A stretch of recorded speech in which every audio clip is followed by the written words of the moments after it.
What's poppin', yo? Welcome back to another YouTube video. Today we're taking a look at another film review. Today I have been scrolling on Amazon, doing the usual doom scroll before bed to see what movie I want to watch, and I found Amazon had a Halo selection. So I'm going to be watching a couple of Halo movies because apparently there is more live action and anime Halo movies than just the HBO Max one. So I decided to give this one a watch, and this is Halo Forward Until Dawn, and it is on it is on Amazon Prime. You can watch it for free if you do own Amazon Prime, which is like $8.99 a month, and if you do, spend this money monthly, you'll get access to Amazon Prime, and then you can watch this. So this movie is not very long. It's like an hour and 34 minutes, and it is made in 2012, which is quite a long time ago.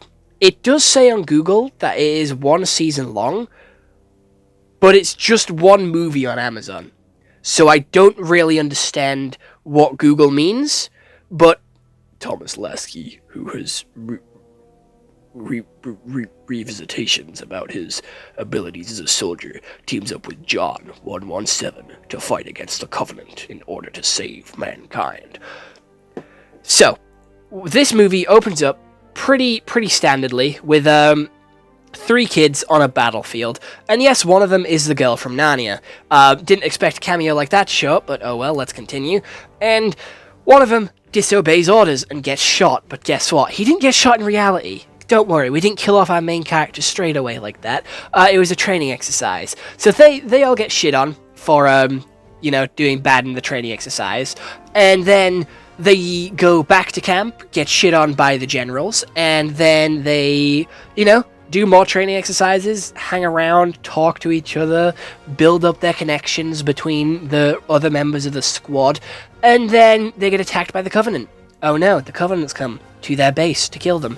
And the Covenant looks badass as fuck. We have the Grunts, we have the Swordsmans, and we have the other ones with the Needlers, and then we have Master Chief making his appearance, and he finds the only survivors on this base, which is these, 5 soldiers. The only fucking survivors. These 5 soldiers from this one team. They all get their super suits on, they all get their guns, and they fight their way through the Covenant. They get on the Warthog, fight their way through the forest, and get to the evac, and they make it out, and that's the end of the movie.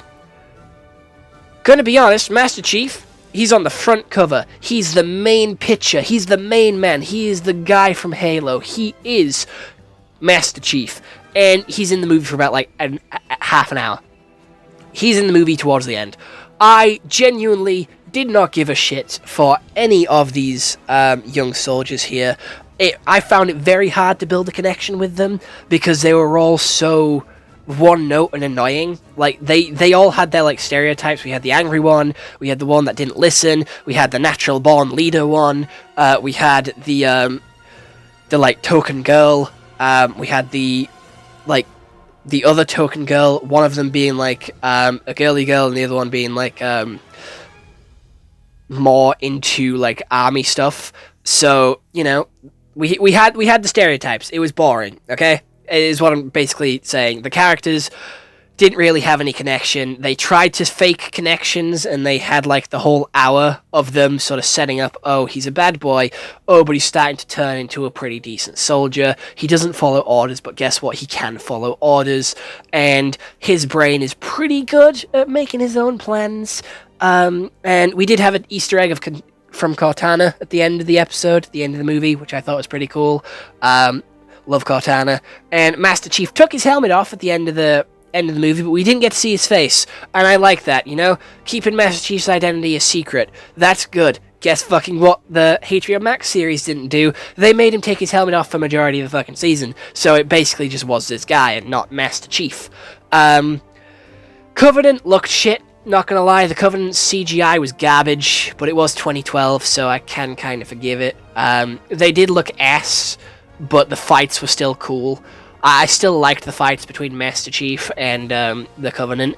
Master Chief did do some cool sort of like moves, which made him go from like an actor to like a CGI amalgamation, so he can make these really weird like moves and launch the Covenant around with his like super strength. It was really cool to see Master Chief in action. The last half an hour of this movie was the best fucking half an hour of this movie. I can barely remember what happened in the first hour, because it was literally just them walking around the base, talking to each other, trying to establish, like, everybody's personality and trying to establish everybody's role that they're going to have in the last half an hour of this movie, where, you know what, we lose quite a lot of our group pretty fucking quickly, because the tower falls down, killing, like, I do believe 2-3 of them, and one of them runs away.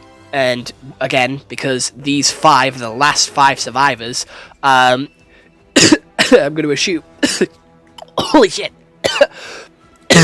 I'm going to assume they died, and, like I just did then, and they won't make it to survival. The set design was cool. I liked the, like, little Easter eggs, or, like, the fan service of A, Master Chief, 2, the guns, B, the warthogs, and, like, the other, like, ships from Halo. It was really cool. I liked seeing everything from Halo here, and I was watching the final fight being like, oh my god, I know what that is, that's a grunt! Oh my god, that's an energy sword! Oh, that's that gun from Halo, I don't remember its name, but it's that gun!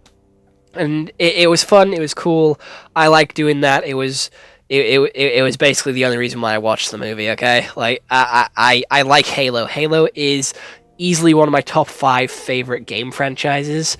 Like Tomb Raider, Borderlands, then we have like Halo. Like them game franchises, pretty fucking solid, not gonna lie. But Master Chief didn't come in till like the end of the movie, and that really upset me, and that's my biggest gripe with this movie. They set up Master Chief as like the poster child. Obviously he's gonna be the poster child. It's Halo. Master Chief is a big part of Halo. But he was barely in the film, and he was relying on these kids to help him get them out, and it's like, fair enough, they are soldiers, you are going to need their help, but they all had their like, oh, this is something only I can do moments on their escape, and it just felt very formulaic, very, like, boring, and it wasn't like a... It's just like a basic movie plot. I feel like with Halo, you have so much to choose from of like what you want to base your movie around or what you want to do.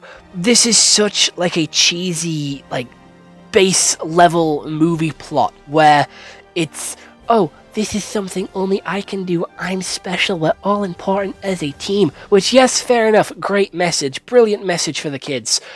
This isn't a kid's fucking movie, dog. This is a space war movie, and it had mature themes. We had someone, I do believe, getting like impaled by an energy sword, and I'm pretty sure they got ripped in half. So unless you're showing that to kids, I mean, 2012 was a different time. I do believe they did say some other movies were like for kids as well, and they had a lot of death in them. So you know what? Fair enough. If this was for kids, I'll give it that. But I don't think it was. I don't think this was made with, like, kids being the target audience in mind. I don't even know if Halo is for kids. What is the age rating of Halo? That is something that I never actually checked. But it is, like... It does feel like the Five Nights at Freddy's effect, where Five Nights at Freddy's wasn't for kids to begin with, because it was a horror game, but then, obviously, the franchise blew up, and now it's, like, mainly kids that like it, so they made the movie available to watch for kids with like the Peggy 12, I think, like the PG-13 like movie ratings, so it couldn't have too much blood, death, and gore in it. But like the story of Five Nights at Freddy's is all to do with blood, death, and gore, so I kind of feel like that's what happened here. Again, this would be like an earlier example of it, but I didn't even know this film existed. So, obviously, it wasn't too popular and didn't have a decent rating online, because no one really talks about this movie anymore. And I'm going to be honest, it had its moments. It did have its moments. It had some moments which were cool, with, obviously, John making an absolute fucking badass entrance and a badass exit as well. like absolutely demolishing most of the Covenant. He was a legend, not gonna lie. Like, John is a legend anyway. He's a fucking goat, and I love him. But this movie just didn't feel like Halo. I'm gonna be honest. You could have literally changed the characters and set this in a different franchise, and it would have been the exact same fucking thing. I do believe Star Wars did something very similar to this with Skeleton Crew, as a series where it set them all up with their like individual episodes around them. And it's like, oh, only I can do this at the end of the season. And I didn't shit on Skeleton Crew for that because I saw that coming a mile away, and that was like a kid show. It was like Space Goonies, so that made sense. This didn't. I'm gonna be honest. This setup didn't really have that effect to it. Like the setup, beginning with setup, this is like a bad child, that it was like showing like his change to become a leader. So I didn't really get where that sort of, oh, only I can do this task sort of mission came for, and it didn't really have any meaning either because they wasn't like sacrificing themselves or doing anything like too dangerous. It was just like, oh, I need to do this so then we can all move on. It wasn't like a Saw or like a Hunger Games type sacrifice. It was just like a, okay, you do this so that we can get through here and continue on. And this movie was definitely shown from like your crew's perspective. Like in Halo, you play as Master Chief, and then you have like 4 or 5 like soldiers that go with you. This movie was definitely filmed from their perspective, and how cool and how badass Master Chief actually is. And fair enough, that's cool, that's all good, that's fine and dandy, but like, I don't really give a shit about my soldiers. I don't think any of them survive any of the missions in my Halo run, I'm gonna be honest. I'm pretty sure I did name them at one point, but then I stopped naming them because like majority of them fucking died. So they're useless anyway. So I don't get like the thought process behind this movie. So I'm gonna give it like a 4 out of 10 because I'm not gonna watch it again.